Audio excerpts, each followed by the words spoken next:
bueno, el FONAFE en realidad, si no nos exceptúan de la ley de contrataciones, aún por fuera de FONAFE, también tendríamos que adherir a esta ley. O sea, con FONAFE o sin FONAFE, lo que necesitamos es no depender de la ley de contrataciones del Estado.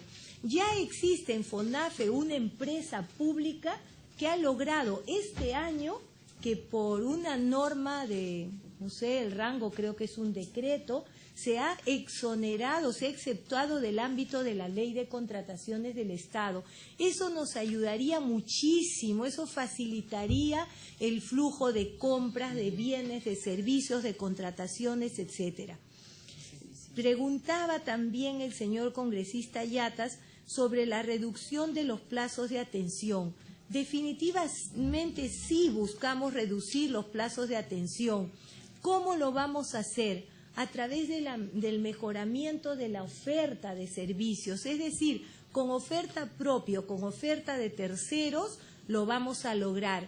El ejemplo más palpable es el Plan Confianza, a través de nuevos modelos de pago a nuestros profesionales para que trabajen tiempos suplementarios, en momentos en que están dedicados a otras actividades, pueden trabajar también para las cirugías de nuestros pacientes, igual las IPRES o clínicas privadas. El señor congresista Yatas también nos hacía recordar el tema de la importancia del fideicomiso de las regiones, de los gobiernos regionales en favor de salud.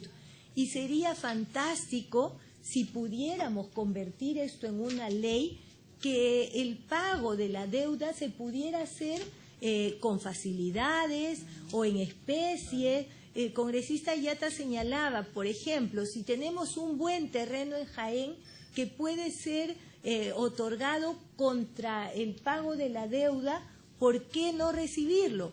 Bueno, si tuviéramos esta ley, podríamos hacerlo de todas maneras, ya no tendríamos ningún tipo de dificultad, porque primero habría un reconocimiento de la deuda por parte del gobierno regional y una voluntad también de salud para poder aceptar este pago en especie.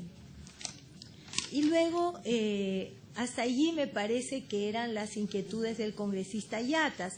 A su turno, el congresista Mesías también nos ilustró muchísimo sobre el planeamiento estratégico. Realmente yo me siento muy orgullosa de nuestro Congreso de la República, porque precisamente intervenciones como las de ustedes nos dan luces de cuál es el camino. Y efectivamente estamos pidiendo el apoyo del Banco Mundial para que nos pueda asistir técnicamente en este planeamiento estratégico enfocado en inversiones, pero con una proyección mayor hacia el logro del cumplimiento de nuestra misión institucional. En cuanto a las proyecciones del número de asegurados, eso está publicado en el estudio de OIT de septiembre del año pasado, ya lo hemos dicho, y el liderazgo también es fundamental, es un elemento fundamental. Para nosotros, los líderes debemos predicar con el ejemplo, y lo importante entonces es ser transparentes, ser eficientes, pero sobre todo ser respetuosos de los derechos de nuestros asegurados. Esa es la cultura que estamos imprimiendo a la gestión. Desde luego tenemos indicadores que forman parte de los sistemas de gestión hospitalaria, indicadores que nos señalan cuánto es el tiempo de espera para ser atendidos y que incorporamos en cada uno de los planes. Por ejemplo, el Plan Confianza. Nuestra meta es llegar a 45 días de espera máxima en el mes de diciembre y hemos diseñado un sistema de monitoreo que nos va a permitir señalar. Ahora el promedio de espera es de 6 años, con casos como, 6 meses, 6 meses, mil disculpas y gracias por la expresión. 6 meses, aunque llega, la confusión vino en que siendo ese el promedio, hay extremos que llegan a ser hasta de 3 años. O sea, sí hay personas que están esperando hasta 3 años por una cirugía. pero vamos a empezar del promedio de espera de 6 meses para llegar a mes y medio en el mes de diciembre.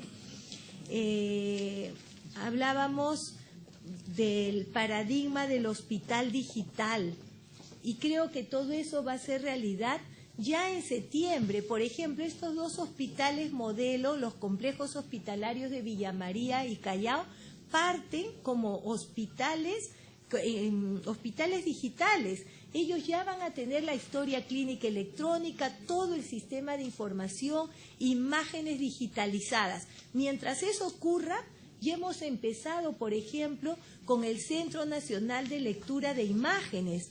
Por ejemplo, en Huancavelica, todos estos tomógrafos que hemos señalado, los 5 tomógrafos, están en lugares donde no hay radiólogo. Entonces, ¿quién informa los estudios tomográficos? Por eso es que hemos empezado ya con el Centro Nacional de Lectura de Imágenes. Hoy por hoy, radiólogos con sede en Lima se conectan vía internet, nos envían, esa es telemedicina. Y ya es una realidad en Huancavelica, en Huancayo, donde además se ha conectado el resonador y el mamógrafo para uso estereotáxico también. Y el siguiente paso es Apurímac. También está viajando una comisión a Apurímac para poder hacer telemedicina con ellos. Bueno, el congresista Mesías nos hablaba de Jaén, de la donación. Felizmente ya hemos enviado, como él mismo señaló, una comisión para inspección del terreno, lo cual significa que ya se echó a andar, la maquinaria en la fase de preinversión. Perdone, Presidenta, doctora Bafigo. Dígame, ¿no se pueden hacer hospitales prototipo para las diferentes geografías de nuestras regiones del Perú? Porque hacer un nuevo proyecto, por decirte, por el que se hizo en Chiclayo, podría encajar perfectamente en Piura.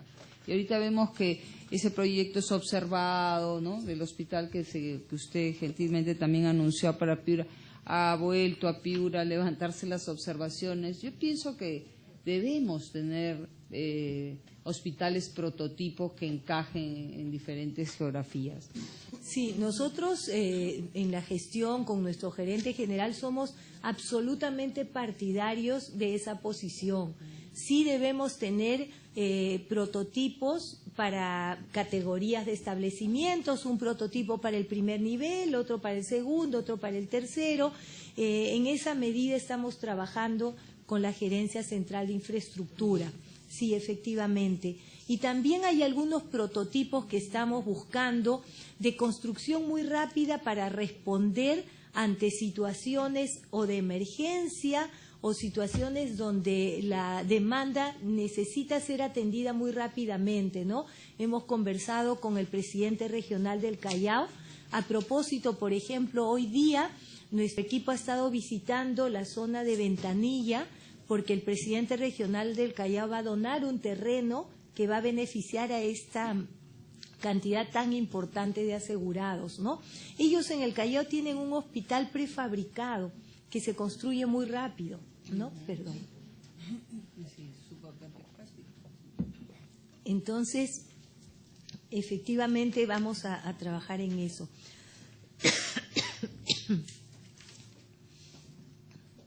Bueno, me da la impresión que ya hubiéramos concluido. Falta... Perdón, ha hablado mucho, no se preocupe. Por eso es que no, yo le había hecho algunas preguntas. Sí. Sí, faltan las mías. Sí. ¿Ah? Yo quisiera pasarle al señor gerente general sus preguntas.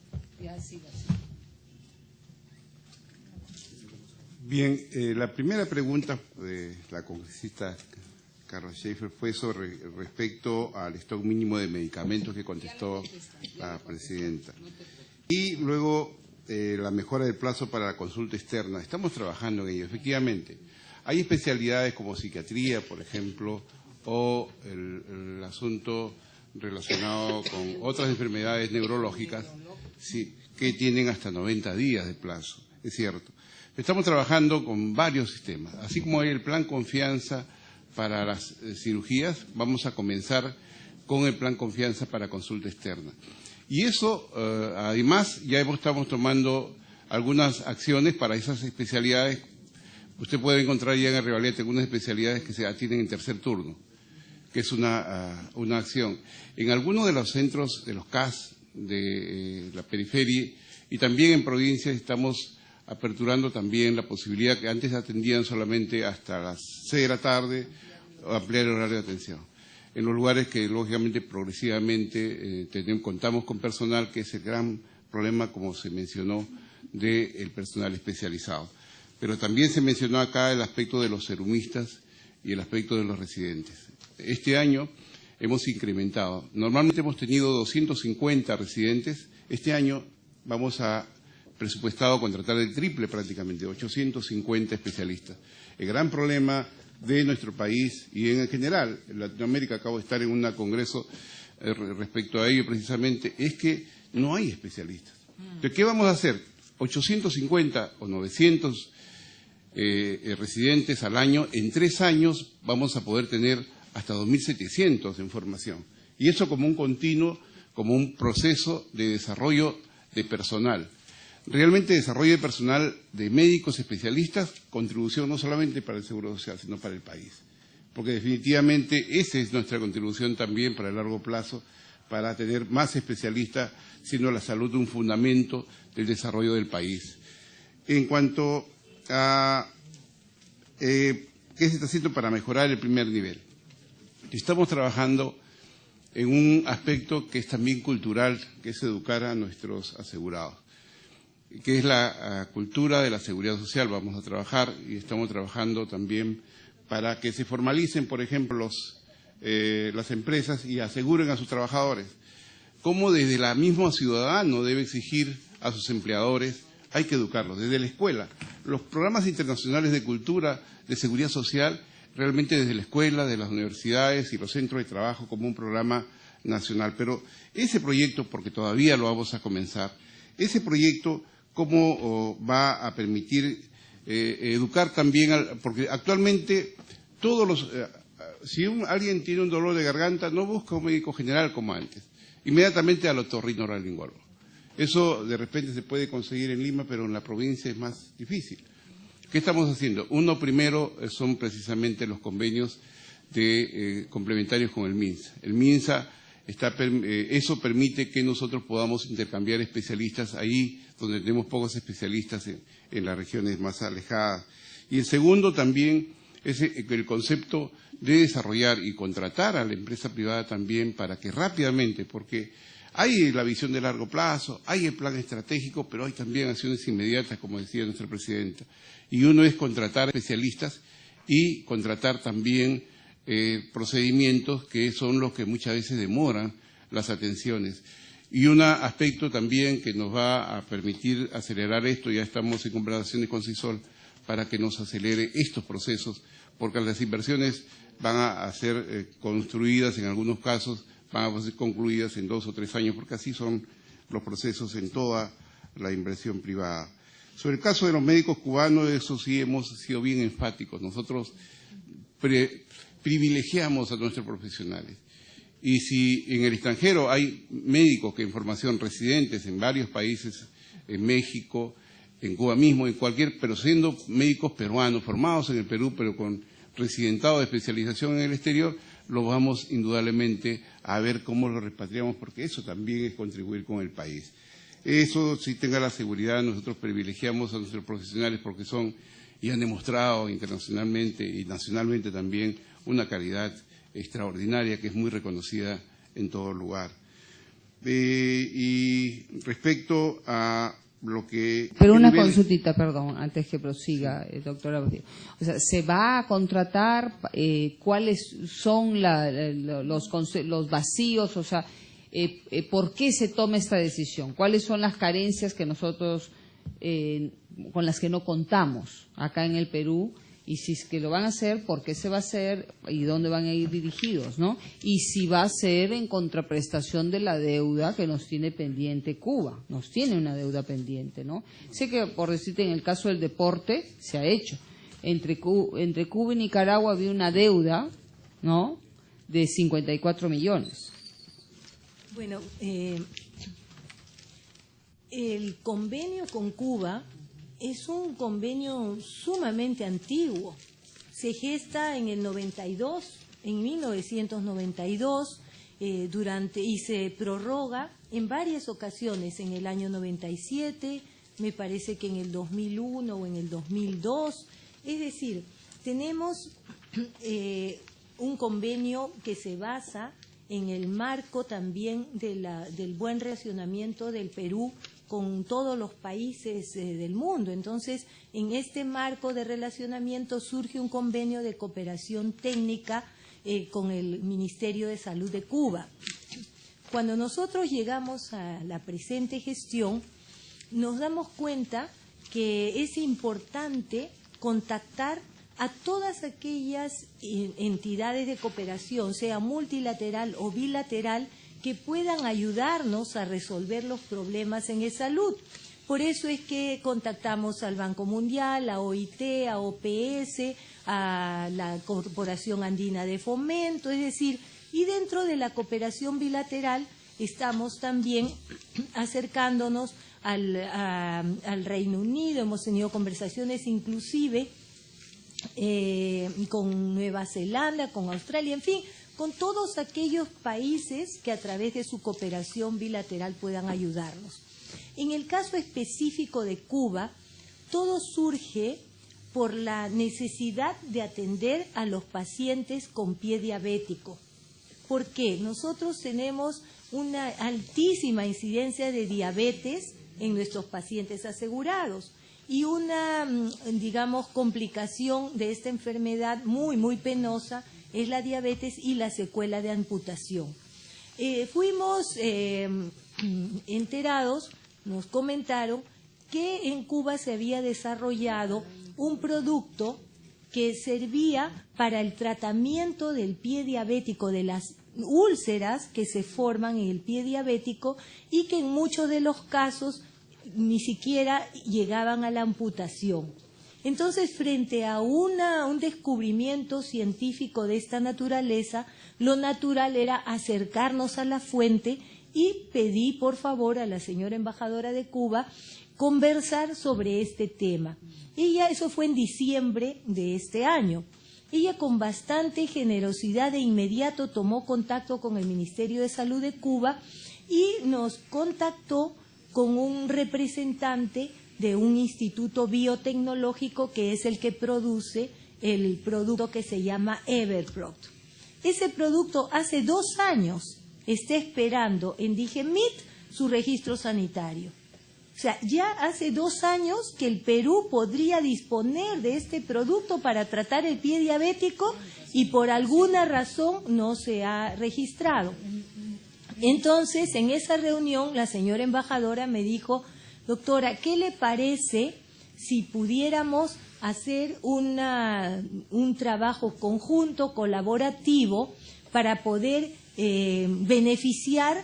En inicio iban a ser 9 pacientes con pie diabético, pero después de eso dijimos 9 no es una casuística muy grande con relación a la cantidad de personas diabéticas que tenemos.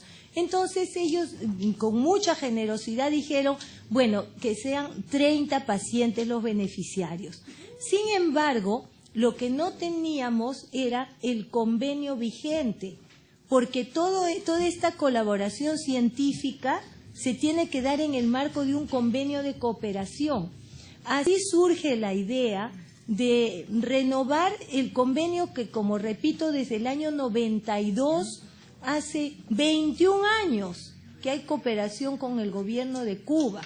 Entonces, en ningún momento hemos pensado traer un solo médico.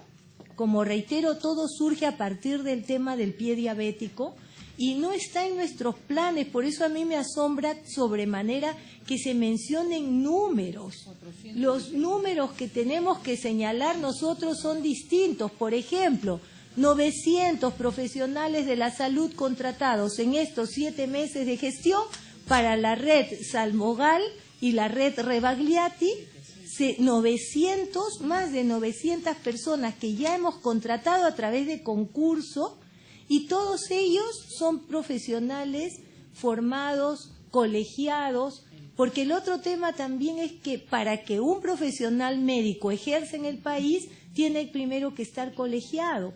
Entonces, nunca transgrediríamos las normas del ejercicio de la medicina.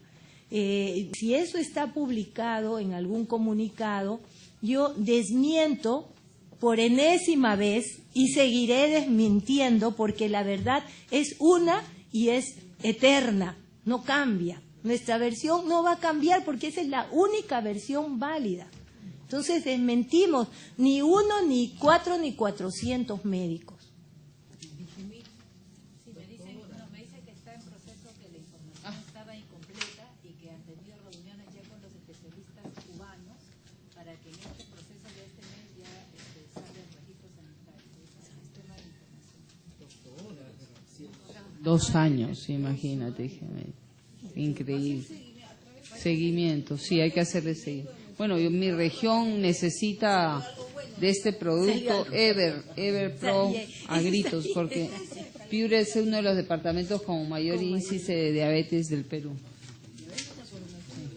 Sí, vamos a pedir a través de la mesa la información a Digemit para poder dar una solución a la cantidad de peruanos y peruanas que sufren de diabetes. Bueno, yo sinceramente agradezco infinitamente, porque hemos estado viendo un tema epidérmico, superficial, y ¿quién se acordaba de los pacientes que están sufriendo? ¿No? ¿Quién se acordaba de los pacientes con pie diabético? Yo desde el primer momento he dicho a los medios, todo surge por el tema de salvar las amputaciones. Ese es el tipo de convenio que necesitamos, uno que favorezca el intercambio científico-tecnológico. Y nadie habló de eso. Una consulta, doctora Bafigo. Usted en eSalud está reconociendo el bono a los serumistas y a los del residentado que se les está otorgando a los médicos, o no, tampoco lo está considerando. Bueno, yo no tengo esa respuesta, seguramente nuestra gerenta de recursos humanos, si le dijéramos... Porque hubo una interpretación que no, que ellos cubrían cupos, no se les ha querido... Sí, porque honestamente si dijéramos algo no estaríamos con soporte. Doctora Bafigo, con respecto a la información que le he podido alcanzar de Morropón, sería bueno coordinar con el MINSA para que vaya una persona, vayan conjuntamente las 2 personas a Piura, a la provincia de Morropón, donde puedan ver esta infraestructura, y usted deje de alquilar una casa, que una casa no, pienso que no tiene la concepción que debe tener este centro médico, que sí tiene